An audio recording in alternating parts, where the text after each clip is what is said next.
ಪ್ರೀತಿಯ ನಮಸ್ಕಾರಗಳು. ಹಾಗೆ ನಮ್ಮ ಅತಿಥಿಗಳಾದ ಲಹರಿ ವೇಲು ಸರ್, ಚೇತನ್ ಸರ್ ಬಂದಿದ್ದಕ್ಕೆ thank you so much. Bengaluru ಇದೊಂದು ಬ್ಯೂಟಿಫುಲ್ ಕಂಟೆಂಟ್. ನೀವೆಲ್ಲರೂ ನೋಡಿದ್ದೀರಾ. ಐ ಹೋಪ್ ನಿಮ್ಮೆಲ್ರಿಗೂ ಟ್ರೈಲರ್ ಇಷ್ಟ ಆಗಿದೆ ಅಂತ. ಕಂಟೆಂಟಲ್ಲಿ ನೀವು ನೋಡ್ದಂಗೆ ಟ್ರೈಲರಲ್ಲಿ ಒಂದು ಸಸ್ಪೆನ್ಸ್ ಥ್ರಿಲ್ಲರ್ ಜೊತೆ ಒಂದು ಬ್ಯೂಟಿಫುಲ್ ಲವ್ ಸ್ಟೋರಿ ಕೂಡ ಇದೆ. ಬೆಂಗಳೂರಿನ ಹೆಸರು ಹೇಳಿದಾಗೆ ಬೆಂಗಳೂರಲ್ಲಿ ಅಷ್ಟೇ ಅಲ್ಲ, ಮೇಜರ್ ಸಿಟೀಸಲ್ಲಿ ಸ್ಪೆಷಲಿ ಇವಾಗಿನ ಯೂತ್ಸ್ಗೆ ಅಥವಾ ಯಂಗ್ಸ್ಟರ್ಸ್ಗಳಿಗೆ ಒಂದು ಅವೇರ್ನೆಸ್, ಒಂದು ಬ್ಯೂಟಿಫುಲ್ ಮೆಸೇಜ್ ಕೂಡ ಇದೆ. ಯಾಕೆಂದರೆ ನಮ್ಮ ಸುತ್ತಮುತ್ತ ನಡೀತಾ ಇರುವಂಥ ಘಟನೆಗಳು ನಮಗೆ ಗೊತ್ತಿಲ್ಲದೆ ಏನೇನೋ ನಡೀತಾ ಇರುತ್ತೆ. ಅದೊಂದನ್ನ ಬ್ಯೂಟಿಫುಲ್ ಆಗಿ ನಮ್ಮ ಡಿರೆಕ್ಟರ್ ನರೇಟ್ ಮಾಡಿದ್ದಾರೆ. ಅವರು ಫಸ್ಟ್ ಸಿನಿಮಾ ಇದು. ತುಂಬ ಪ್ಯಾಷನೇಟ್ ಇಟ್ಕೊಂಡು, ತುಂಬ ಕನಸುಗಳನ್ನ ಹೊತ್ಕೊಂಡು ಇಂಡಸ್ಟ್ರಿಗೆ ಬಂದಿರೋದು. ತುಂಬ ಚೆನ್ನಾಗಿ ಫಸ್ಟ್ ಸಿನಿಮಾದಲ್ಲೇ ಡೈರೆಕ್ಷನ್ ಮಾಡಿದ್ದಾರೆ. ನಿಮ್ಮ ಜೊತೆ ಕೆಲಸ ಮಾಡಿದ್ದು ತುಂಬ ಖುಷಿ ಆಯಿತು. And thank you so much for casting me to this movie. And ನಮ್ಮ ಪ್ರೊಡ್ಯೂಸರ್ ಸರ್, ಅವರು ಕೂಡ ತುಂಬ ಪ್ಯಾಷನೇಟ್. ಸಿನಿಮಾದಲ್ಲಿ ಪ್ರೊಡ್ಯೂಸ್ ಮಾಡೋದಷ್ಟೇ ಅಲ್ಲದೆ ಪರ್ಫಾರ್ಮ್ ಕೂಡ ಮಾಡಿದ್ದಾರೆ ಬಹಳ ಅದ್ಭುತವಾಗಿ. ನಿಮ್ಮ ಸೀನ್ಸ್ಗಳಲ್ಲಿ ಮೂವಿ ನೋಡಿದ್ದೀನಿ ನಾನು, ಸೀನ್ಸ್ಗಳು ತುಂಬ ಚೆನ್ನಾಗಿ ಪರ್ಫಾರ್ಮ್ ಮಾಡಿದ್ದೀರಾ. And thank you so much ಈ ಥರದೊಂದು ಬ್ಯೂಟಿಫುಲ್ ಸಿನಿಮಾನ ನಿರ್ಮಾಣ ಮಾಡಿದ್ದಕ್ಕೆ. ಹಾಗೆ ನನ್ನ ಕೋಸ್ಟಾರ್ ಧರ್ಮ ಅವರು, ನಿಮ್ಮೆಲ್ರಿಗೂ ಗೊತ್ತಿರೋ ಹಾಗೆ very humble, very down to earth, my wonderful costar ಅಂತಲೇ ಹೇಳ್ಬೋದು. ತುಂಬ ಖುಷಿ ಆಯಿತು. ನಿಮ್ಮೊಟ್ಟಿಗೆ ಇದು 3ನೇ cinema. I am very happy. And Risha, ನಿಮ್ಮದು ಸೆಕೆಂಡ್ ಮೂವಿ, ಬಟ್ ಆ ಥರ ಏನೂ ಅನ್ಸಲ್ಲ. ತುಂಬಾ ಚೆನ್ನಾಗಿ ಪರ್ಫಾರ್ಮ್ ಮಾಡಿದ್ದೀರಾ. ಆ್ಯಂಡ್ ಒಳ್ಳೊಳ್ಳೆ ಕಲಾವಿದರು ಇದ್ದಾರೆ ಸಿನಿಮಾದಲ್ಲಿ.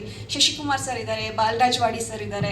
ಎಲ್ಲ ಕಲಾವಿದರು ಬಹಳ ಅದ್ಭುತವಾಗಿ ಅವರ ಪಾತ್ರಗಳನ್ನ ನಿಭಾಯಿಸಿದ್ದಾರೆ. ಹಾಗೆ ನಮ್ಮ DOP ನವೀನ್ ಸರ್ ಎಲ್ಲ ಸೀನ್ಸ್ಗಳನ್ನು ಬಹಳ ಅದ್ಭುತವಾಗಿ ಕ್ಯಾಪ್ಚರ್ ಮಾಡಿದ್ದಾರೆ. ಮ್ಯೂಸಿಕ್ ತುಂಬ ಚೆನ್ನಾಗಿದೆ, RR ತುಂಬ ಚೆನ್ನಾಗಿದೆ. ಸೊ ಐ ಹೋಪ್ ನೀವೆಲ್ಲರೂ ಇದೇ ತಿಂಗಳು 17ನೇ ತಾರೀಕು ದಯವಿಟ್ಟು ಥಿಯೇಟರಿಗೆ ಬನ್ನಿ, ಸಿನಿಮಾನ ನೋಡಿ. ನಿಮ್ಮೆಲ್ಲರೂ ಪ್ರೀತಿಯ ಆಶೀರ್ವಾದ ಖಂಡಿತ ಮುಖ್ಯ. ಬಿಕಾಸ್ ನೀವೆಷ್ಟು ಸಿನಿಮಾನ ಪ್ರೀತಿಸ್ತೀರಾ, ಎಷ್ಟು ಸಪೋರ್ಟ್ ಮಾಡ್ತೀರಾ, ಅದೇ ಥರ ನಾವು ಸಿನಿಮಾಗಳನ್ನ ಮಾಡ್ಕೊಳ್ತಾ ಹೋಗ್ಬೋದು. ನಿಮ್ಮ ಪ್ರೀತಿಯ ಆಶೀರ್ವಾದ ತುಂಬಾ ಮುಖ್ಯ. ದಯವಿಟ್ಟು ಸಪೋರ್ಟ್ ಮಾಡಿ. 17ನೇ ತಾರೀಕು ನಿಮ್ಮ ಹತ್ತಿರದ ಚಿತ್ರಮಂದಿರಗಳಲ್ಲಿ ಸಿನಿಮಾ ನೋಡಿ ಅಂತ ಕೇಳ್ಕೊತೀನಿ. Thank you so much. ಬ್ಯಾಂಗ್ಳೂರಿನ ನನ್ನ ಮೂವಿ ಬಗ್ಗೆ ಮಾತಾಡ್ಬೇಕಂತ ಹೇಳಿದ್ರೆ, ಇದು ನನ್ನ 2ನೇ ಮೂವಿ. ಅಂದರೆ ನಾನು ಸೈನ್ ಮಾಡಿದಾಗ 3 ವರ್ಷದಿಂದ ಈ ಮೂವಿ ನಾನು ಒಪ್ಕೊಂಡಾಗ ನನ್ನ ಬೆಂಗಳೂರಿಗೆ ಕರ್ಕೊಂಡು ಬಂದಂಥ ಸಿನಿಮಾ ಇದು.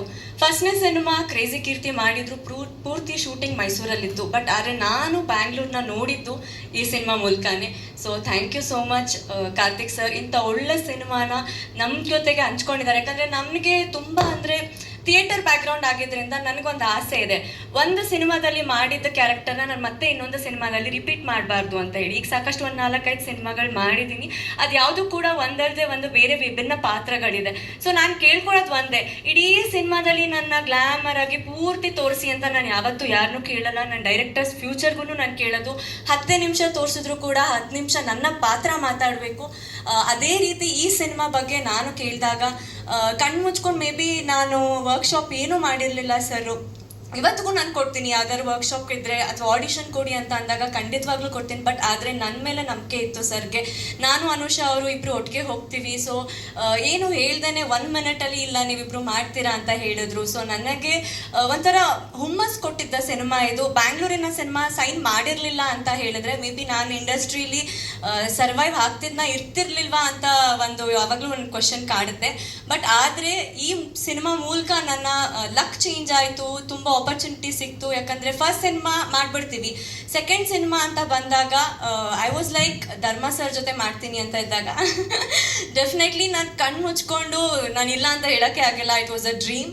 ಆ್ಯಂಡ್ ಆಬ್ವಿಯಸ್ಲಿ ಅವ್ರ ಜೊತೆ ಆ್ಯಕ್ಟ್ ಮಾಡ್ಕೊಂಡಿದ್ದು ನನಗೆ ತುಂಬಾ ಖುಷಿ ಇದೆ. ಯಾವುದೇ ಏನೇ ಸ್ಕ್ರಿಪ್ಟ್ ಇರಲಿ ಅಥವಾ ಅವ್ರ ಕೆಲಸ ಅವ್ರ ಜೊತೆ ಮಾಡಬೇಕಾದ್ರೆ ಅವರಿಂದ ಕಲ್ತಿದ್ದು ನಾನು ತುಂಬ ಇದೆ. ಪ್ರತಿಯೊಂದು ಸೀನ್ಗಳು ತೆಗಿಬೇಕಾದ್ರೂ ಕೂಡ ಅವ್ರು ಹೋಗಿ ನೋಡೋದಾಗಲಿ ಅಥವಾ ಬೆಟರ್ಮೆಂಟ್ ಮಾಡ್ತೀನಿ ಅಂತ ಹೇಳಿದಾಗಲಿ ಅದೆಲ್ಲ ಇನ್ಸ್ಪಿರೇಷನ್. ಆ್ಯಂಡ್ ಈವನ್ ಅನುಷಾ ಅವ್ರಿಗೆ ತುಂಬಾ ಎಕ್ಸ್ಪೀರಿಯನ್ಸ್ ಇದೆ. Even she have been guided for many scenes. So ತುಂಬ ಜನದ ಜೊತೆ ಕೆಲಸ ಮಾಡಿದ್ದೀನಿ. ಬಾಲರಾಜ್ ವಾಡಿ ಸರ್ ಆಗಲಿ, ಅವರಂತೂ ಇವಾಗ ನನ್ನ ತಂದೆ ರೂಪನೇ ಅಂತ ಹೇಳ್ಬೋದು. ಯಾಕಂದರೆ ಇವತ್ತಿಗೂ ನನಗೇನೇ ಸ್ಕ್ರಿಪ್ಟಲ್ಲಾಗಲಿ ಯಾವುದೇ ಬೇರೆ ಸಿನಿಮಾಗಳಲ್ಲಾದರೂ ಒಂದು ಫೋನ್ ಮಾಡಿದ್ರು ಖಂಡಿತವಾಗ್ಲೂ ಅವರು ಅವ್ರ ಕೈಲಾದಷ್ಟು ಸಹಾಯ ಮಾಡ್ತಾರೆ. And thank you so much producer sir, ಇಂಥ ಒಳ್ಳೆ ಸಿನಿಮಾ ಕೊಟ್ಟಿದ್ದೀರಾ. ಯಾಕಂದರೆ ನನ್ನ ಪಾತ್ರದ ಬಗ್ಗೆ ನಾನು ಹೇಳೋಕ್ಕಾಗಲ್ಲ. ಆಲ್ವೇಸ್ ಕಂಪ್ಲೇಂಟ್ ಇರ್ತಾ ಇತ್ತು, ಸರ್ 24 hours ಕಾಲ್ ಶೀಟ್ ನನ್ನ ಬಗ್ಗೆನೇ ಮಾತಾಡಿದ್ದು.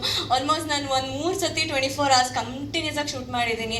ನಾನು ಅವಾಗ ಹೇಳ್ತಾ ಇದ್ದೆ, ಸರ್ 24 hours ಮಾಡ್ತಾ ಇದ್ದೀರಾ 24 hours ಅಂತ ಹೇಳ್ಬಿಟ್ಟು. ಬಟ್ ಆದರೂ ಕೂಡ ಇವತ್ತು ನೋಡಿದಾಗ ಮೇ ಬಿ ನಾನು ಟ್ರೇಲರಲ್ಲಿ ತುಂಬ ಕಡಿಮೆ ಕಾಣಿಸಿರ್ಬೋದು ಅಥವಾ ಕಾಣಿಸ್ದೇ ಇರ್ಬೋದು ಕೂಡ, ಅದನ್ನು ಕಂಪ್ಲೇಂಟ್ ನಾನು ಹೇಳ್ತಾನೆ ಇದ್ದೆ, ಯಾಕೆ ಸರ್ ನಾನು ಸ್ವಲ್ಪ ಕಾಣಿಸಿ ಅಂತ. ಬಟ್ ಹಾನೆಸ್ಟ್ಲಿ ಸಿನಿಮಾ ಅಂತ ನೋಡಿದಾಗ ನಾನು ಕತೆಗೋಸ್ಕರ ತುಂಬ ಪ್ರಾಮುಖ್ಯತೆ ಕೊಡ್ತೀನಿ. ತುಂಬ ವಿಭಿನ್ನವಾಗಿದೆ. ಬ್ಯಾಂಗ್ಳೂರಲ್ಲಿ ಅಂತಾನೆ ಅಲ್ಲ, ಎಲ್ಲೆಲ್ಲಿ ಏನೇನು ನಡೀತಾ ಇದೆ ಇವತ್ತಿನ ಜನ್ರೇಷನಲ್ಲಿ ನಮ್ಮನ್ನ ಅವೇರ್ನೆಸ್ ಏನಿದೆ ಸೋಷಿಯಲ್, ಅಥವಾ ಈಗ ಏನಂತ ಹೇಳಬೇಕಂದ್ರೆ ಯೂತ್ಸ್ಗಳು ಹೇಗೆ ಸಫರ್ ಪಡ್ತಾ ಇದ್ದಾರೋ ಅಥವಾ ಹೇಗೆ ಪ್ರೊಟೆಕ್ಟ್ ಆಗಬೇಕು ನಮಗೆ ನಾವು ಅನ್ನೋದನ್ನ ತುಂಬ ಚೆನ್ನಾಗಿ ಅರ್ಥ ಮಾಡಿಸಿದ್ದಾರೆ.